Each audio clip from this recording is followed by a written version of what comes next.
So, naagit siya lessons na gusto niyang itutlog sa ato. Particularly para mas mainhan nato kinsa siya o paano ta mag-behave as a follower of the Lord Jesus Christ.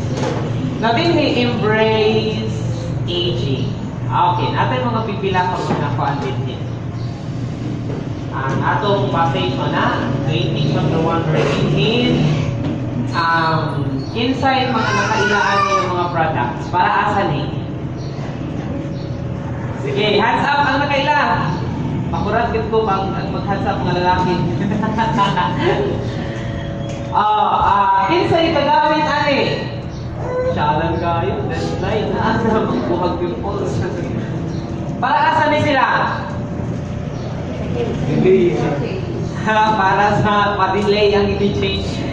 Bahala ng edad pataas basta kay ang atong kuan growing older but looking young. Di ba? Walang atong mga kuan atong desire. Ito mo ginato ng sugdan ang pagka tiguang pero at least mahinay-hinay yan. Bisag nasa ang edad ng bata pa, di ba? Artistahin mo rin. So, okay. Sunod. Kasi, murag video ba ito, di ba? Picture lang sa picture. At least, tanaw different pictures. Next. Peter Pan syndrome. When adults refuse to grow up.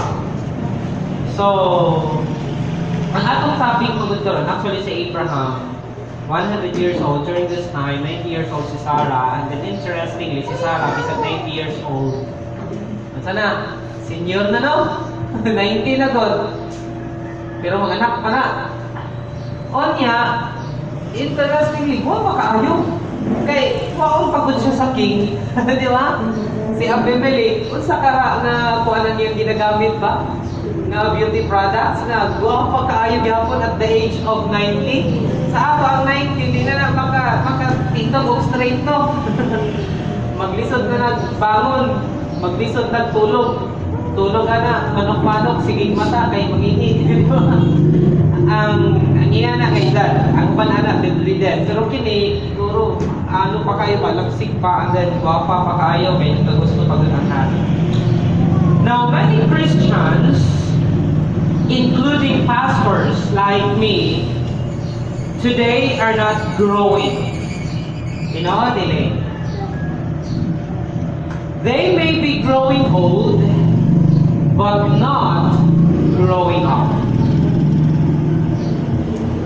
After sa pila ka katuigan nga naging Christians or believer, yet still there's no improvement, no fruits, no desires to be used by God, and no desire to get involved. Well, kung naka-experience ka anak or naaka-anak na sitwasyon, then you are not alone and you are not the first. Because kining great man of faith, na considered as the father of faith, great man of faith, si Abram, nga na mga panahon na siya, he made great progress, yet at the flip side sa iyang story, he also made a great regress. Kining great man of faith had his own story of growing old at the age of 100, but not growing up. Kabalo mo, ang growing old is not our control. Tama? But growing up is our choice. Tama ba? Ang pagkatgong, huwag yun tayo control na. Pwede na ito madili ang pagkakuan, pero ang edad na ito mo, alangan man, di ba? Kung sa may product, magamit na ito na, pagka next year, di ka magkuhan, di ka magamot 50, di ka magamot 60, di ba? Huwag yun tayo. Beauty products na magamit na para, paan pa ko karon 49 yapon ko, 5 years na nilabay. Di ba kita mahimo na, di kita na ito control, di kita na ito mapugnan. Maliban na lang kung paon sa Ginoo before mag-growing old. Pero ang growing up is our choice. Life is not about growing old. It's about growing up. So question, unsa na, kumusta na ang imong spiritual life karon? Now, din sa passage nga atong pag-atun-an,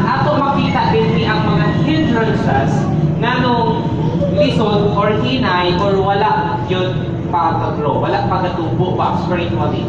Wala pag-growing up. So, growing older, pero wala growing up. So, unsa ang mga hindrances, which is mao na ang hindrance sa kinabuhi ni Abram. Unang-una, atong makita hindrances of growing up. Number one, because a lot of times or sometimes we reinforce the desires of the flesh. When we reinforce the desires of the flesh, masay po pasabot sa reinforce, mas gintabangan mo pa. Weakness mo na, gintabangan mo pa. Gin-reinforce mo pa. Kabalo kang weak ka dira, niduol ka pa. Kabalo ka nga, dili ni mo kaya, nagpaalig-alig ka. So, mana, gin-reinforce mo ang unsang buta nga actually makadakot sa imo. Kabaliktaran ang effect. Mali imong desire, abi ni mong dihara na, but actually kabaliktaran ang effect. So when we reinforce the desires of the flesh, mao nang isa nga hindrance nga nung di kita mag-grow. Ato relationship with God dry. There's no joy at all. The routine na lang. Gapalayo ng atong personal relationship with God. Devotion is not existent. Prayer life is no more.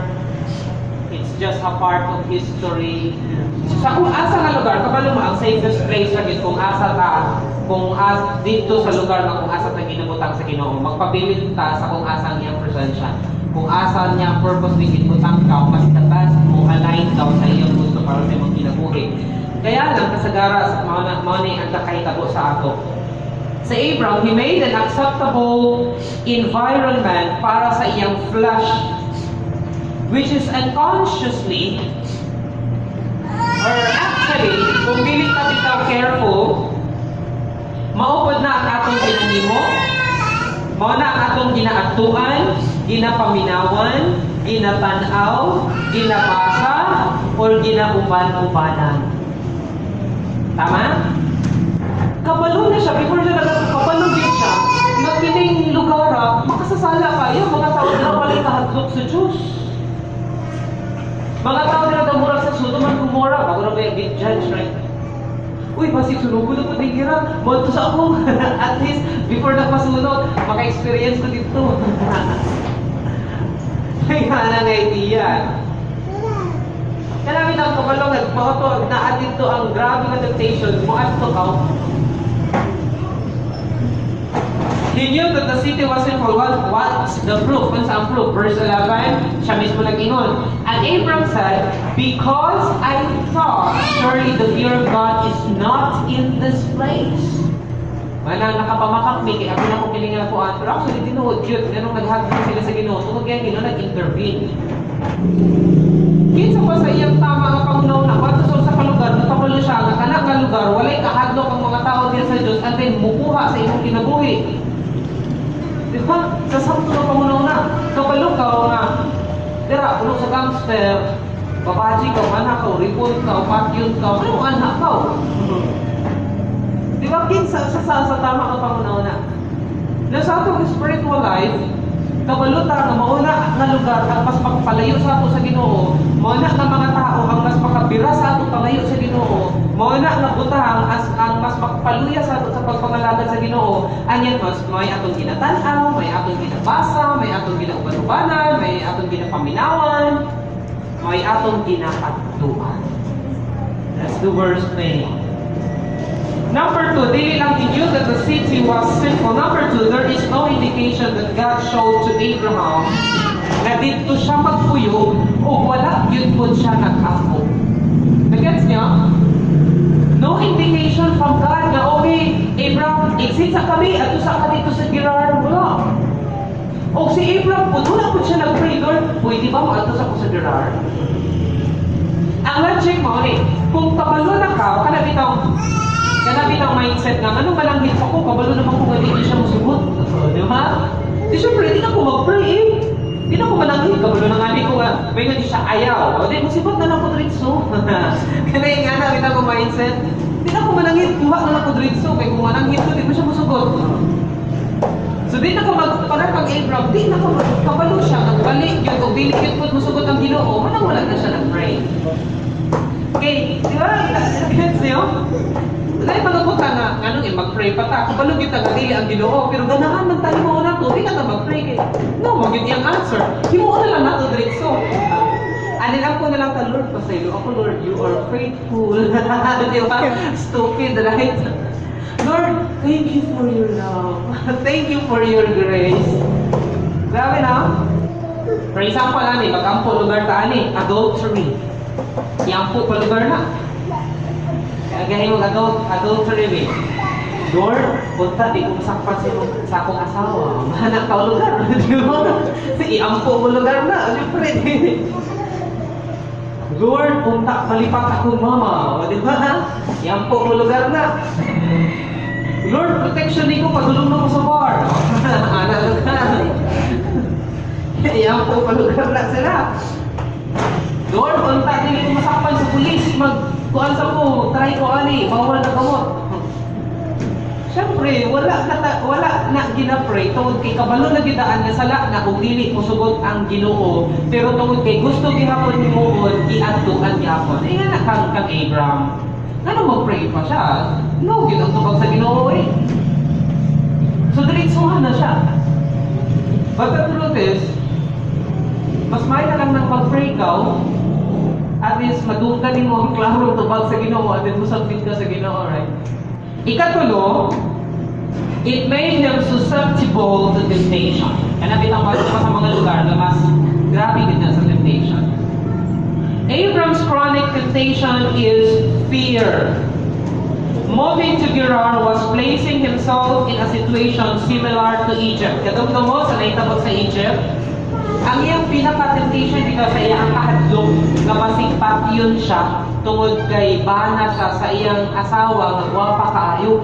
So para mailog ang iyang asawa, pat yun siya nga bana para mapangasawa si Sarah. So ang iyong pinaka temptation, pinaka-gastragalan ang fear, ang kahadlok. Pero kani maayo ba yung tao, may makig-away. Pero syempre, compare sa daghang army, hindi po na makakaya. So naa siya yung fear. Kumbaga, ang fear, gina-eliminate niya ang iyang trust sa power sa Ginoo. We are foolish to place ourselves in places that we know are going to tempt us to sin. Binuang yun na foolishness yun na nga moadto ka sa lugar nga kabalud yun ka. Grabe dito ang temptation. Kabalud yun ka nga matintal ka dara. Hi! Hello, okay po mo? Stop pag-adto sa lugar nga kabalud yun ka, grabe ang temptation. Ay, nag-adto dito. Ay nagpaminaw ay nagbasa certain places and people and circumstances nga dili gyud nato kaya i-handle, like TV shows, music, uban pa daghan that feeds our sinful nature, nga iyang ginafeed lang ang atong sinful nature, nga dapat gyud natong likayan. Murag coronavirus pa, dapat gyud likayan. Ingon sa Romans 13, verse 11 to 14, mga young people, hello, dito ng movie, mga young people. Mga young people, dito na mo, and then basahan ready, go! And do this knowing the time that now it is high time to awake out of sleep. Oh, stop. Ingna ang imong kayang people. Gising na. Mata, awake from sleep. awake from sleep. Oh, now it is high time to awake out of sleep. Okay, pagayon. For now our salvation is nearer than when we first believed. The night is far spent, the day is at hand.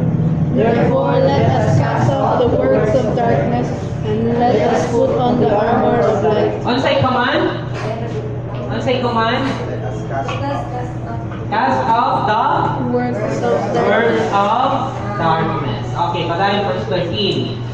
Let us walk properly as in the day, not in revelry and darkness, not in lewdness and lust, lust not, nor strife and envy, but call on the Lord Jesus Christ, and make no provision of the flesh to fulfill the lust. Okay, salamat. Balikan mo sa paglingkod.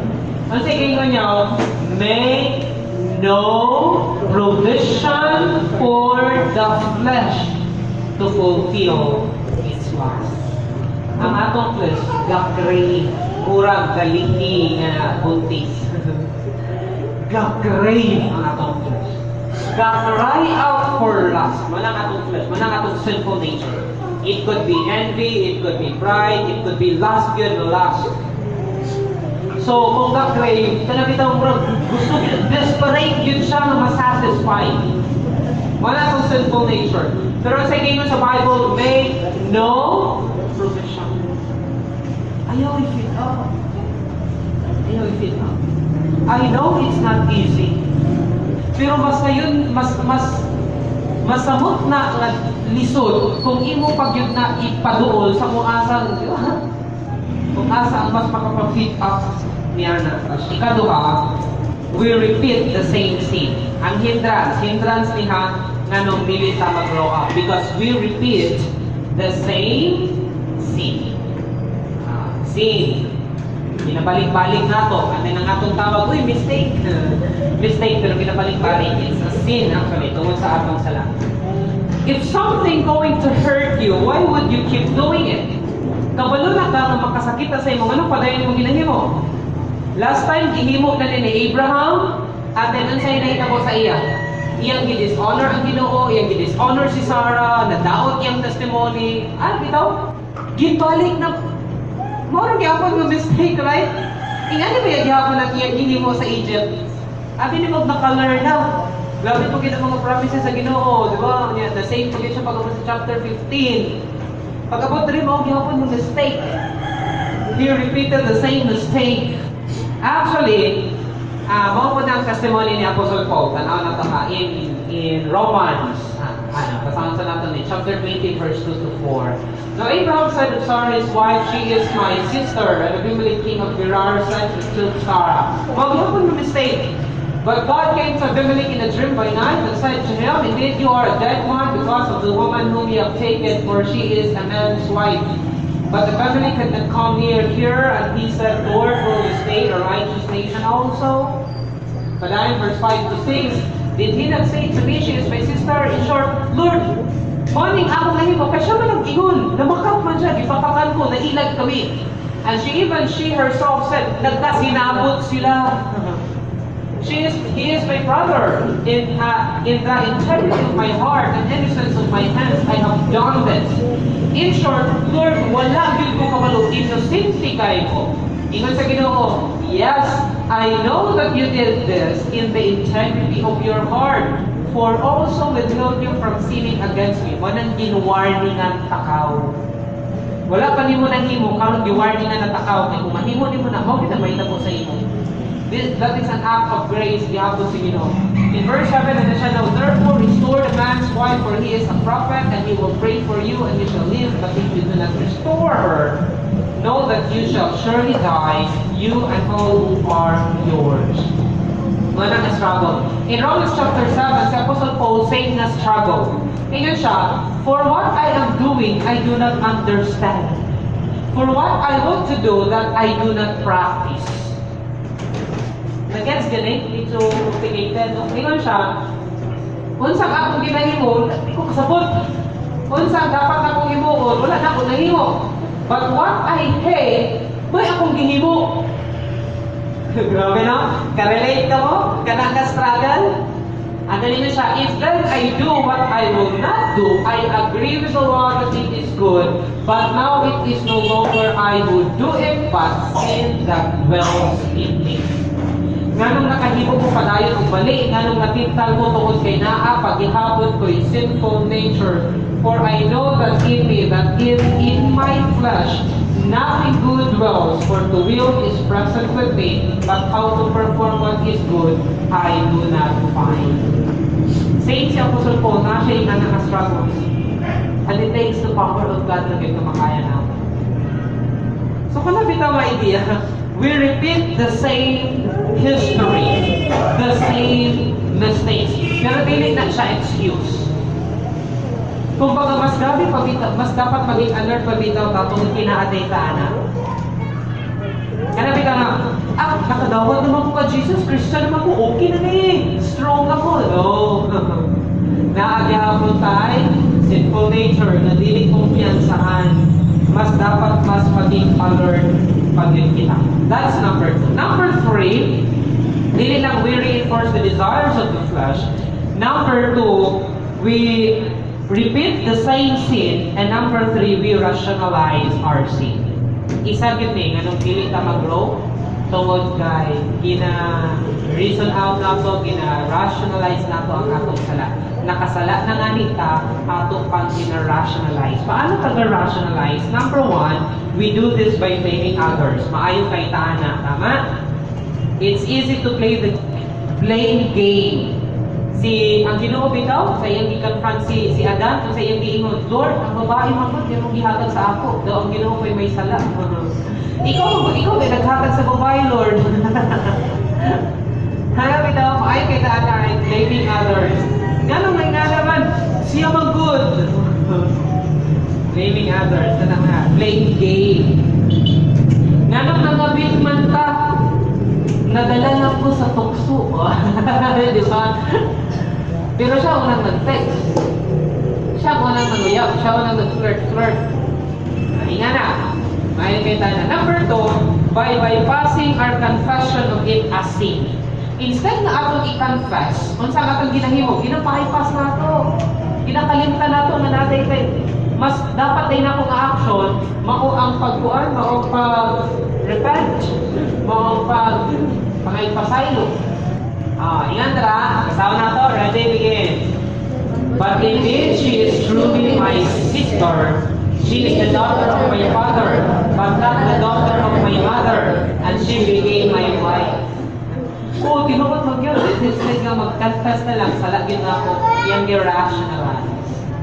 Tinukot mag-yun, ginatiktikan, di ba? May labot mo ka, half-sister mo, pero ang pangunta na asawa, dili. So, ilayo bitaw man ang bitawag na omission, lying by omission. Gina-omit mo ang tinuod, and then mo ginagawa ko nung kaya ang isa ka tinuod. Tinuod ba rin? Kung sa kaso pa, murang ko daog, di ba? Kaya maayo, magit kayo pagka-plaster pa. Premeditated nga sala. Bitaw, planado ba? Pero ang ginawa mo, hindi kita magpakakano. Kapalagin siya. Kaya namin lang, pag sa'yo uli basta mag-computer na food ka, karoon na dugay uli.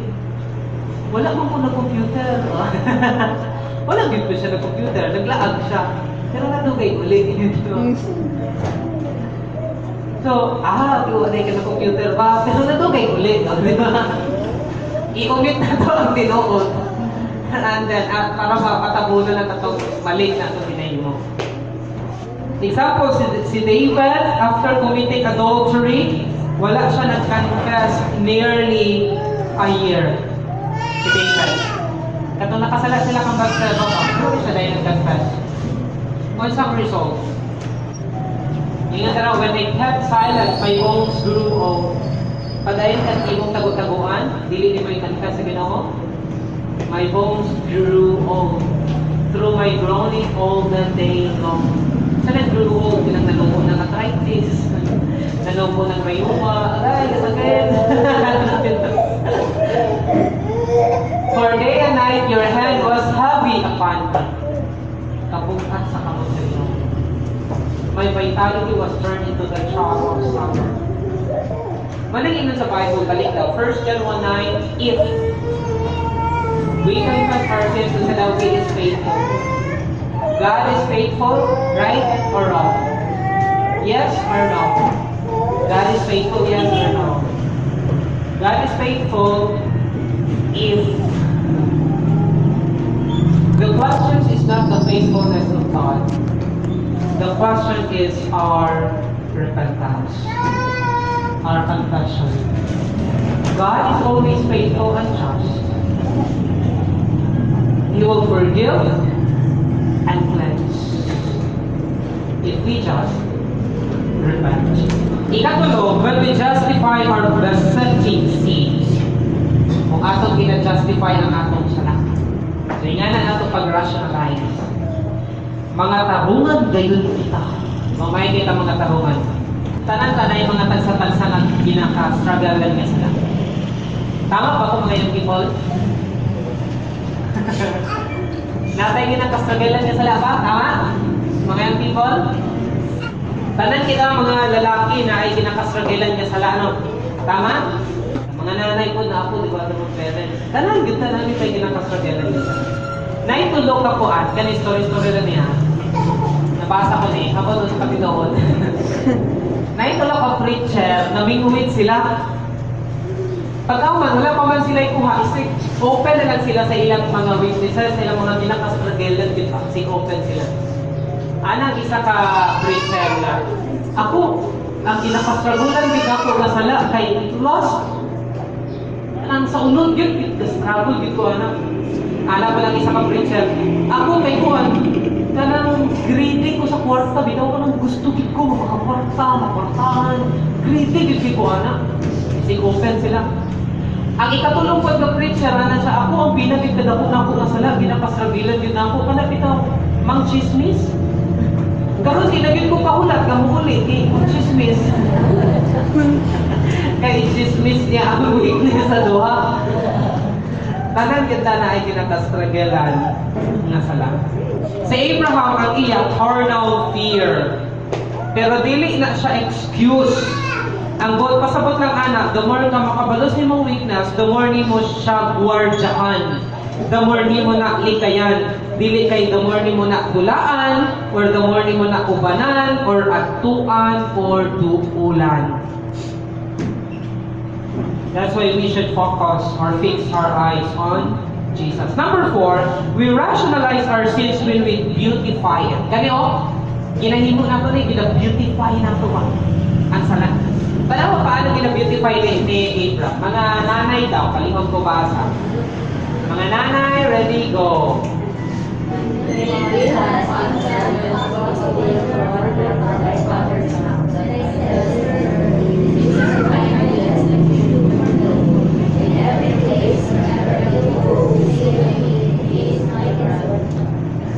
Okay. Next na mas like. Ayan. This is your kindness. Gianak niya pag-beautify. Kung kasawan mo lang na, hindi kayo natin mabantayan. Pero si Abraham, ayaw yun. Kaya kayo siya mukhaan ginaw. Ang sala, iyang gina-beautify. Iyon siya, this is your kindness. Oh.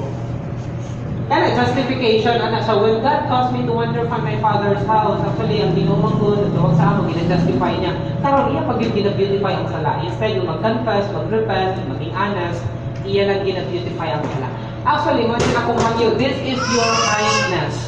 Kinsa iyang giingnan ang iyang asawa. This is your kindness that you should do for me. In every place, wherever we go, say, "Obey, he is my brother." Maayo kayo ni. Sa imo kayo ni pagkakay. Mo niyang imong ingon, mamakakta. Pero yan, gina-beautify. It is an act of kindness.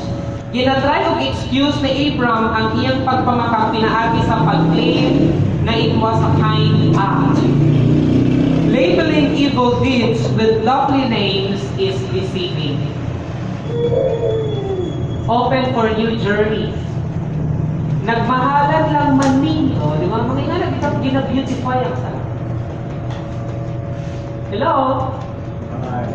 Nakatry tayo nga eh. Kung ano mang good may kanin, naapamang good sa process of learning, no? Grabe yung mga. Kung saan na mo pagka-learn kung dili masayo mo, grabe yung mga maayo kayo rin, gina-beautify ang sala. Abraham calls the selfish act of putting his wife, iyang ibutang sa alanganin ang iyang asawa, pero ang iyang tawag, kindness. Friends, we should not dignify sin. Kini-search ko ni, usa ka Huntington River Gorge, near sa Richmond, sa Vermont.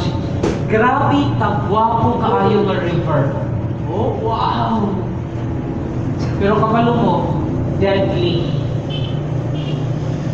Deadly nga suba. In last 40 years, 20 persons ang namatay. Hundreds of swimmers had been injured there.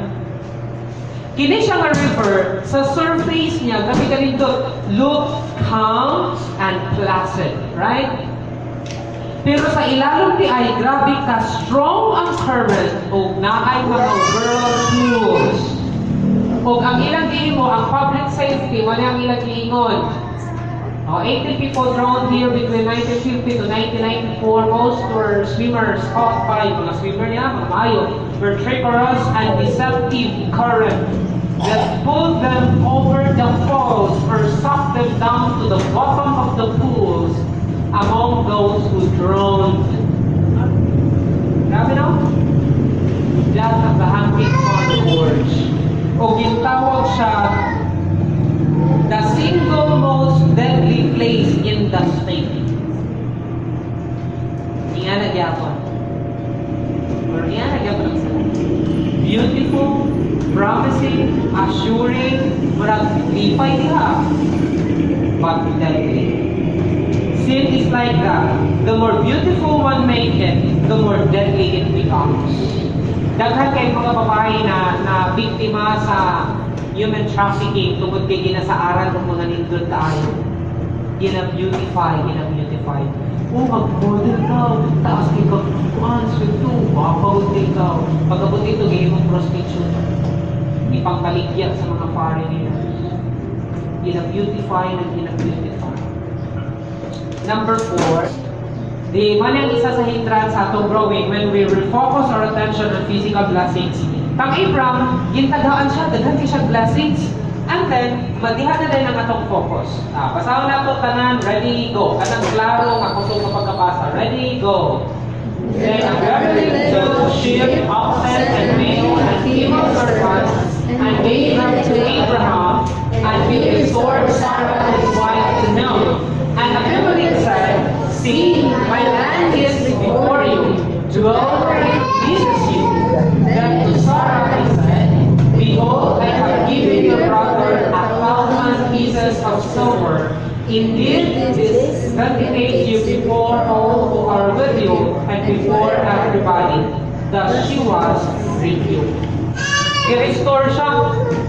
I-restore ni Abimelech. Itagaan sila sheep, oxen, male and female servants.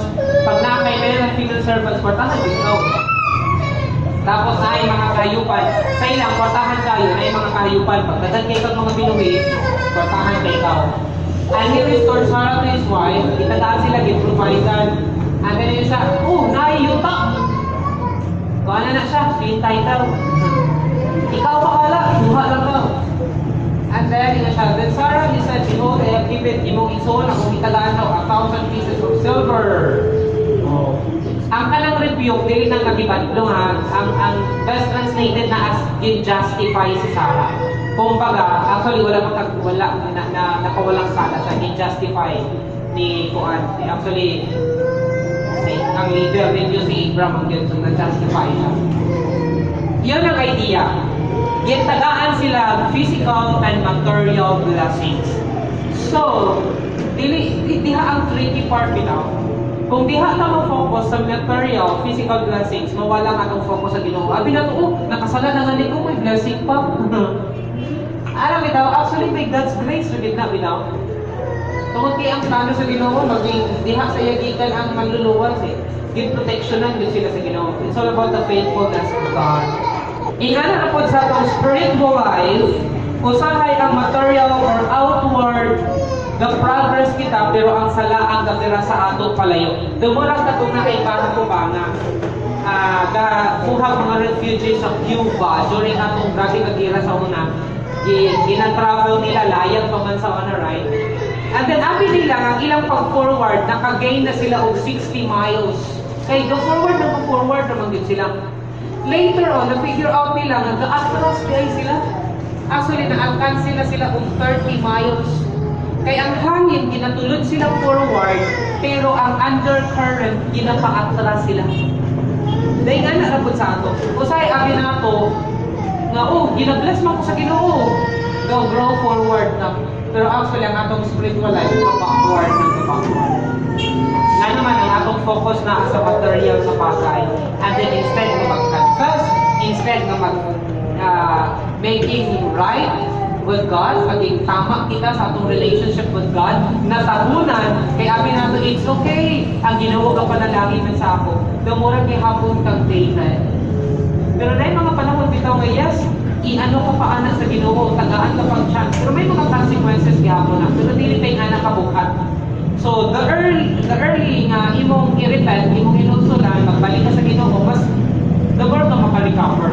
Pero kung mas pagugay-ugay, yun mo pa na, mas bukat ang judgment, mas bukat ang consequence. Gaka-worse man. Sama bitaw kang David, di ba? After siya nakasala, kung nag-confess siya, iyang gitama, diling atong katako ang iyang consequence. Pero to the point, kaya pang namakakpasya kang Uriah, iyang magipapatay si Uriah, planado ba? So, ang consequence, manang na mga panahon na may nangkin ang Ginoo, enough na, enough.